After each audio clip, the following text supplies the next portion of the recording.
அவர் ஆரம்பத்தில் சினிமாவில் பாலச்சந்தர்கிட்ட வாய்ப்பு கேட்டு போகிறாரு. வாய்ப்பு பாலச்சந்தர் ராஜேஷை பார்த்துட்டு அவரும் தான் சொல்லியிருக்காரு, என்னையா நீ சிவாஜி மாதிரியே இருக்க அப்படின்னு சொல்லிட்டு ஒரு பெரிய வாய்ப்பு ஒன்று கொடுத்துருக்காரு. அதாவது வந்து அவள் ஒரு தொடர்கதைங்கிற படத்தில். அப்புறம் பார்த்தீங்கன்னா அந்த வாய்ப்பு வந்து கமலுக்கு கொடுக்கப்பட்டது. அப்போ அவர் பாலச்சந்தருக்கு மேலே ராஜேஷ்க்கு ஒரு சின்ன கோபங்கள் கூட இருந்துச்சு. என்னடா நமக்கு கொடுக்குறேன்னு ஒரு வாய்ப்பை சொல்லிட்டு கமலுக்கு கொடுத்துட்டாரு அந்த வாய்ப்பு அப்படின்னு.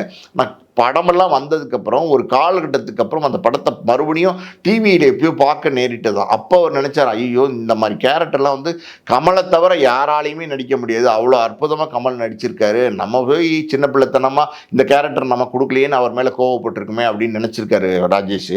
இது இல்லாமல் அவள் ஒரு தொடர்கதையில் வேற ஒரு சின்ன கதாபாத்திரம், அது சென்சஸ் எடுக்கிற ஒரு கேரக்டர் மாதிரி ஒரு சின்ன கேரக்டருக்கு நீ நடி அப்படின்னு சொல்லி பாலச்சந்தர் ராஜேஷை நடிக்க வச்சிருக்காரு.